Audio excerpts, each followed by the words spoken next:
Hello and welcome. I'm your host Elizibar, and this is a review of Asgard, which is a Indiegogo campaign. I backed this back in September of 2018, and it was delivered sometime early this year, like March or whatever. I'm not too particular. It's been on my desk on the to-read pile forever. Also, it came with this cool little metal straight edge. I guess it's a metal bookmark. I'm not sure why I would want a metal bookmark. That seems like it has the potential to damage pages. I much prefer this leather one I got for Christmas because this is, man, it's leather, dude. It's so cool. Anyway, that's neither here nor there. We'll just take this and. Oh, I was just looking at the little signature there. Anyway, we'll take this and just put it aside. Done. Now, one problem I had with this right away is which of these do I read first? Do you see a number 0 or number 1 on the front or the spine? In fact, there's nothing on the spines. If we look at the back, there's not anything. And if you look in the front, we don't have an issue number or part 0 or anything like that. We look in the back, we get a great dedication. Let's look at the other one. It says it's printed in China. The other one was printed in Taiwan by Kraken Print. Getting great dedication. So I don't know which one to read, so I read this one. I jumped right on in.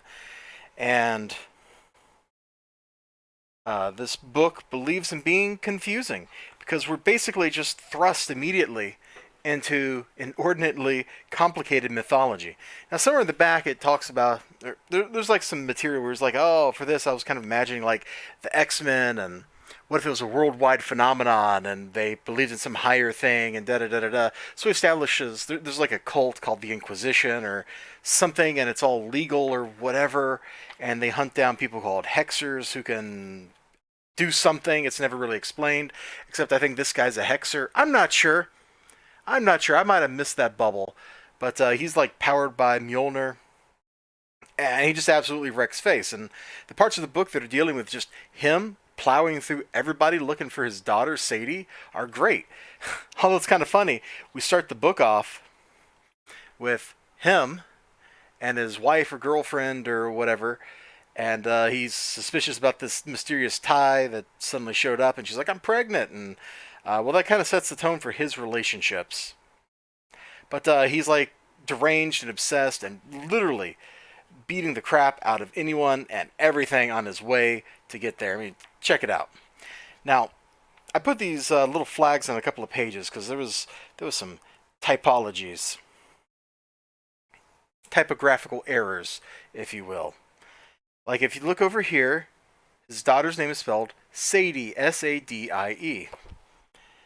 If you flip back over here, sorry, little sticky thing.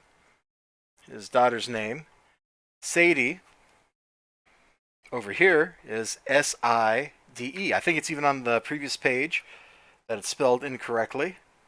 So, well, I can't find it now, but I thought it was there. Anyway, there was a couple places where it's spelled differently, and then right back here we get here, and it's Sadie again. So who knows what's going on with that? The plot, like, just is basically like, you know what, dude? You know what? We're just gonna immerse you in mythology. Look, there's Loki and someone else. Who knows who that someone else is? I don't know. Oh, look, we briefly understand the world. With Dynatech's technology, we can locate and diagnose hexers. Presumably, those are hexers, I guess. And then there's some law, Article I-46.10. We now have the Inquisition that can protect us from those that resist. Who? What? Why? Like, okay, you've given me a very basic understanding of the source of power in this world, but then we're just like lumped into this stuff about people talking about Marx and all kinds of crazy stuff. So basically, I was very confused reading through this at first until I just went, forget it. This guy's punching everybody. And as long as he was punching people, let me just scroll to another page of like some action. As long as he was just like annihilating people, I was having fun. So I read that. And I picked this up. And which one is number one? And one of these is thicker than the other, right? Well, they look about the same. I can't really tell. They look about the same. Well, one of these is like number 0, one of these is number 1. I have no idea which is which. And this one is like organized in some little chapters or whatever.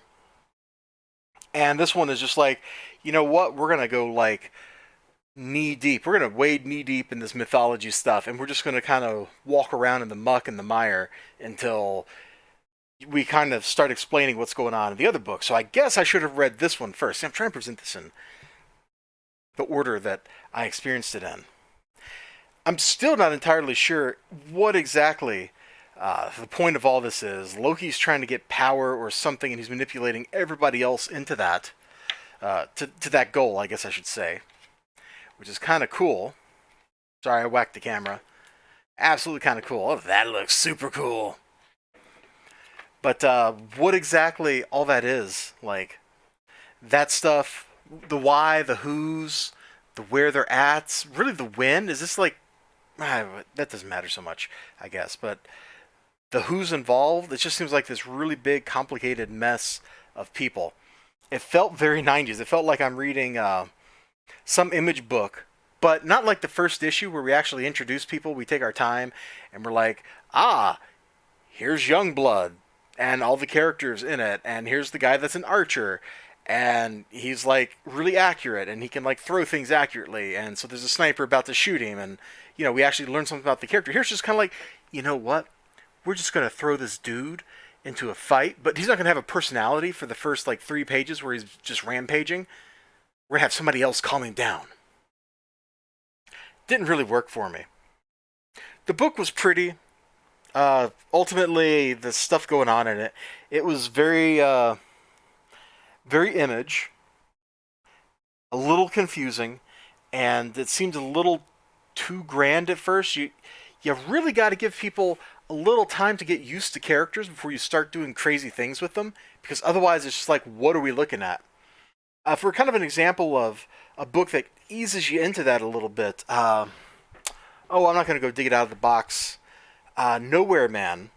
You've got this protagonist. He's being hunted in the woods. He runs into this lady's cabin and whatever, and he doesn't know who he is, so we start learning about who he is and what he can do in the course of all that stuff.